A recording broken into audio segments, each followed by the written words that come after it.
As if this world wasn't difficult enough, now we have to worry about artificial intelligence. What's real, what's fake, what information of ours is being used for what?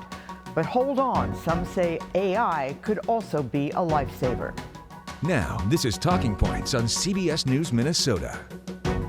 Good evening and welcome to Talking Points. I'm the real Esme Murphy, although you have no way of really knowing that.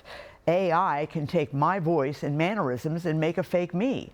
And what about election commercials like this AI-generated piece? Officials closed the city of San Francisco this morning, citing the escalating crime and fentanyl crisis.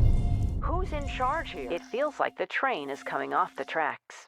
But before you stick your head in the sand, tonight in Talking Points, we're going to examine what AI really is. We'll look at the dangers and also the good. Everything from life-saving medical care to finding you a date on a dating app. Tonight, you're going to hear from Senator Amy Klobuchar, Minnesota Secretary of State Steve Simon, as well as a cybersecurity expert and a U of M Carlson School professor. They'll share their perspectives on what experts say is the biggest change in our lives since the arrival of the internet. Let's start with our professor. Joining us right now is Professor Ravi Bapna of the Carlson School of Management at the University of Minnesota. Thank you so much for coming on. Nice to be here. Okay. Sir, you are an expert on AI. I think a lot of people are confused, including us. What is AI? How would you define it? Sure. A very simple way to think about it is AI is the science of using data to make better decisions, right? At a fundamental level, it's as simple as that.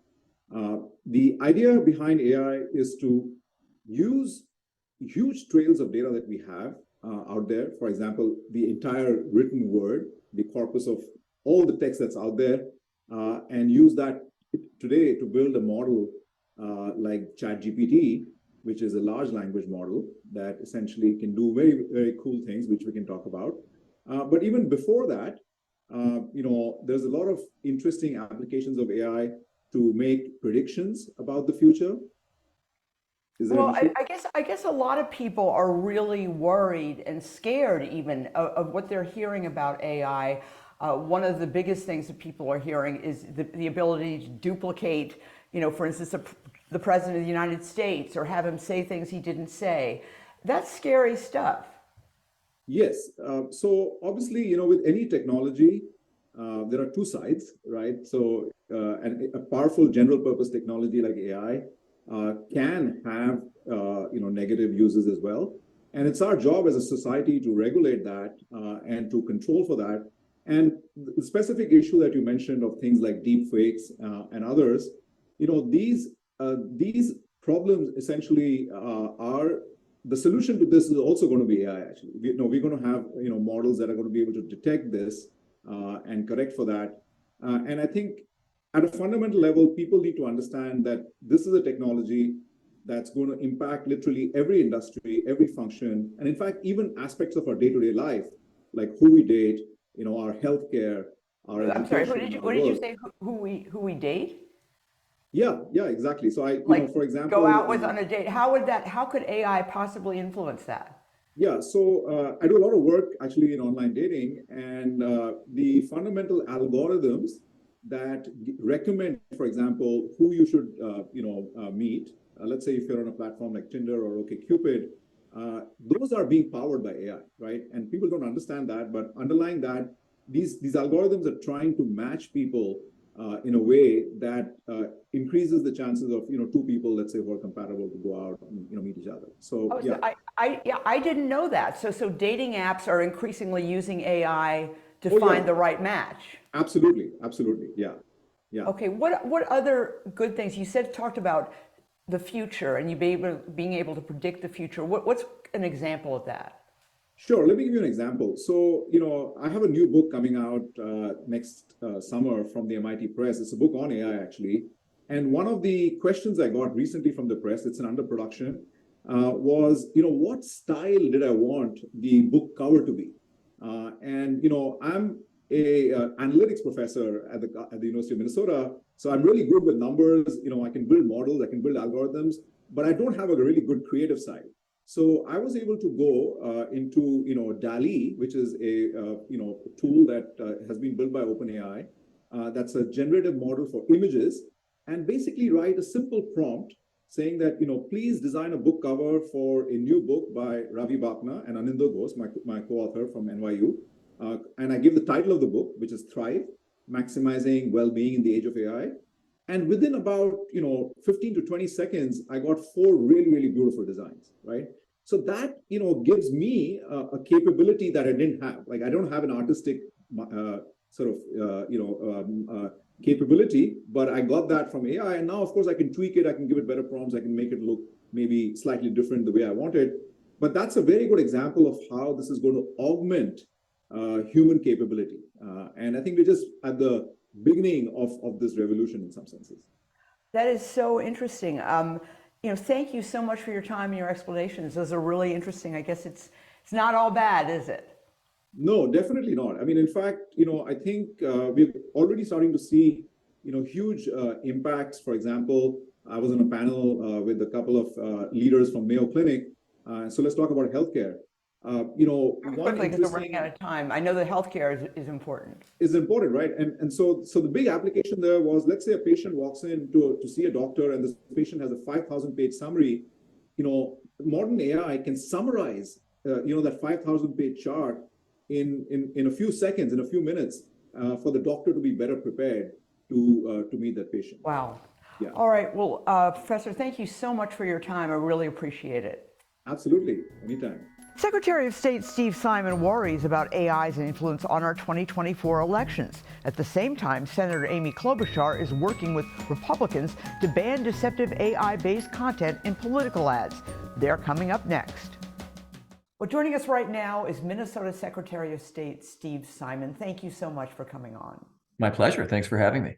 You have been raising the flag over concerns about AI and its misuse in terms of the elections. What are your biggest concerns? Well, I see this as sort of the old poison in a new bottle. The poison is disinformation, bad information, lies about the elections, the rules, who can vote, who can't, polling places, and all the rest. So that's been around for a long, long time. But now with AI, it's easier to fake people out. It could be as easy as an AI-driven deepfake image, video image, or audio image, or email. Instead of the broken English and confusion of past emails, this one could sound really particularly smooth and convincing. So it's really an old problem, but AI is a way to amplify and magnify that old problem. That's really the fundamental worry. And I know we're going to be speaking with Senator Klobuchar too. We're talking to her. But I just, in terms of artificial intelligence, one of the things you're concerned about that people might not think about is actually people being directed to the wrong polling place. Yeah. Could that really happen? It absolutely could happen. In fact, there's a local journalist who did a little survey and a little bit of an experiment and asked some popular AI-driven programs for information on exactly that, either polling places or the rules of the road in Minnesota, who can register, when can they register, and so forth. And there were a string of wrong answers given. Now, one would hope that that would be corrected in time for a big presidential election, and it may be, but it's an example of what can be out there. And in the wrong hands, those may have been accidental examples. But what I'm concerned about, and I think people nationally are concerned about, is the non-accidents, the intentional misuse of AI-driven technologies to mislead, to put people on the wrong track, whether it's about a polling place or about anything else. Let me ask you this. Some of the information about the lawsuit and the cases against former President Trump involve the locations and manipulating the actual voting machines. Are you concerned that somehow an artificial intelligence level could somehow infiltrate the machines or somehow misrepresent what the machines are processing? Actually, I'm quite confident about the machines. We have processes before, during, and after the election in Minnesota, and I think most states do, that make sure the machines are good, starting and ending probably with the fact that we're a paper ballot state. We always have a fallback, something you can touch and feel and see. They have to be kept under federal law for 2 years after the election. So if anyone has a bad vibe or a hunch, you can always go to that. So I'm quite confident about that. It's the perception of that.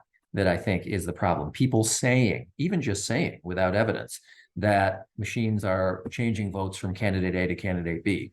And if they're saying it in an authoritative way, and if there's a video that appears to be coming from someone that a person knows and trusts and respects, or an audio clip or an email, that's a problem. So on the actual substance, am I concerned about the machines being manipulated? I have far less concern about that because of the many really strong features we have in our system. But people can say what they want and others will believe them. Right. One of the reasons that you've always expressed confidence in our system in Minnesota is the fact that it is so decentralized. For that matter, it is in every state. Can you explain that again? Because a real defrauding effort on the election would have to involve going into every single one of our precincts. Yes, any kind of mass effort to change the results in a fraudulent way would require a cast of thousands of people on the inside. And in Minnesota, we have a very decentralized system. So our office, the Office of Secretary of State, we don't count votes ever. We don't lay a finger on anyone's ballot. That all happens in 3,000 polling places in 87 counties and communities across Minnesota. And that's a good thing. That's a good structure for the system. You don't want a centralized counting mechanism. You want thousands and thousands of people to have their own parcel and their own piece. And that's the way we do it in Minnesota, and it works really well. Mr. Secretary, what would you advise people to do? Because AI can simulate, a politician's voice, an opponent's voice, and then something that might be real, people might wonder if it's fake. That's right. I think media literacy is really, really key here. And what I'm urging Minnesotans and Americans to do over the next several months as we get into a presidential campaign is look to trusted sources when it comes to election information. That could be the Office of Secretary of State. That could be a county office. It could be a city office. It could be a trusted, nonpartisan nonprofit like the League of Women Voters or others. They're the ones who will have the information that really matters. Don't rely on what's in your social media feed. Don't even rely necessarily on political sources that align with your own views. Go to the source, go to the trusted sources. Our website, for example, is mnvotes.gov. Between now and Election Day in November of 2024, we will have up-to-the-minute information on all manner of election information, whether it's where to vote, who's on your ballot, what the rules are for voting or registering. We're going to have that, and we urge people to seek those trusted sources. That is a real great beginning. Thank you so much, and it's all coming soon. Early voting starts for the primary January 19th, which isn't that far away. Mr. Secretary, thank you so much for your time. My pleasure. Thank you. Joining us right now is Senator Amy Klobuchar. Senator, thank you so much. Thank you, Esme, and thank you for taking on this incredibly important topic to consumers, to our democracy, to our innovation, and to our national security. Well, you partially just answered my next question, which is you obviously are involved on many, many issues and have been for years, especially on consumer issues, on electronic issues. You are clearly focused on this as one of your priorities. Why are you so focused on it? AI is going to bring us some really good things, especially in medical innovation and new knowledge and the like, but we need to put some guardrails on it for a few reasons. One, we don't want people creating weapons just off of an AI recipe. We do not want more scams. I know someone whose son is deployed in the Marines, and the dad got a call and it sounded just like their son saying, "Dad, Mom, I need your help. I need your help. You need to send me money." It wasn't him. It was a AI created voice that they had gotten off of the internet. We are going to have issues of innovation. Our economy, America's economy, and particularly Minnesota's economy, runs on innovation. Think of all the patents that we have, all the copyrights. If that gets broken down because everyone's copying everything and there's no ownership of works, whether it's the pacemaker or the Post-it note, that's a huge problem. And then finally, our democracy. You don't want to have political ads running. They're bad enough, but you don't want to have ads and videos online where you literally can't tell if it's truly Joe Biden or if it's truly Donald Trump or if it is truly any candidate for a local office. If people start faking the actual images of people, we have a huge problem. So I also have a bill to ban those. All right. And that bill has bipartisan support. Yeah. even some of the most conservative members of the U.S. Senate. Exactly. Well, I thought to get this done, man, you just can't go to the usual suspects. So this bill I am doing with Josh Hawley, who's very conservative. He has put his name on it, as well as Susan Collins, a more moderate Republican, and then Chris Coons, Senator Ricketts, who's a former governor. And so we have quite a group with different ideology on the bill. And our hope is that in this narrow classification of videos and ads where they're faking that there's someone, that we can actually get those off the internet, so you know if you're dealing either with your own candidate or your opposing candidate, but you at least know it's real.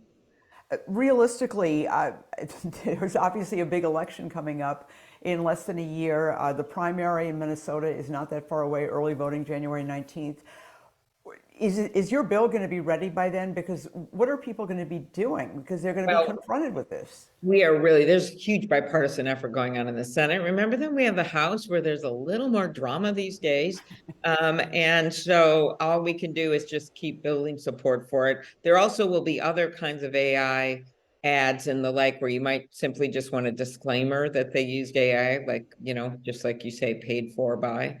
But those are the kinds of things we're working on. But the scam piece of it, I cannot emphasize how much individuals are going to have to focus on protecting themselves and protecting their parents and their grandparents by checks on if it's the real person or not. If someone is asking for money, if they're just calling to talk, that's one thing. But if anyone, especially a senior, gets a call asking for money, they sure better make sure it is their loved one that's doing it, and call themselves or email themselves, because we're really, really fearful that these voices are going to be scraped off the internet, and people are going to start getting scam calls of a degree we've never seen before.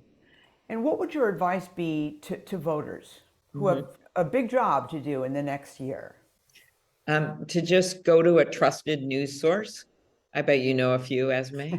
And just Well, make sure. you're the daughter of a pretty well-known journalist for many years. You grew up probably going to the Star Tribune newsroom. But if you hear a story that just seems really off, find out about it, go to the news source, figure out what is really going on. And then it's our job to get this stuff off the platforms. We are working with the platforms to get their agreements to take some of it off, but also we'd like to pass a law to do it. On the scam front, I think you're going to see all kinds of new ideas about how to stop that from going in place, and filters and the like. And then we just have to put guardrails in on AI with certification and who gets to do what with AI, because it's really scary if we start having breaches to our national security. And so that's why we just can't wait. People waited way too long to do something on tech, and now we've got kids seeing ads for pills laced with fentanyl. We have to get at that. At the same time, we have to get ahead of AI. All right. Well, Senator Amy Klobuchar, thank you so much for your time. Okay. It was great to be on, Esme. Thank you. Coming up, perspectives from a leading cybersecurity expert who says AI cuts both ways. Joining us right now is Mark Lanterman. He is the founder of Computer Forensics, and he also was a member of the U.S. Secret Service Electronic Crimes Task Force. Thank you so much for coming on and discussing AI with us. Thank you for having me. From where you sit, and people come to you all the time with help with some of these issues, what should people know about AI? What should they be worried about? And perhaps what should they know that might be helpful to them? Yeah, so just like with any tool, artificial intelligence can have benefits and risks. For example, one benefit of AI is being recognized in advancements in healthcare.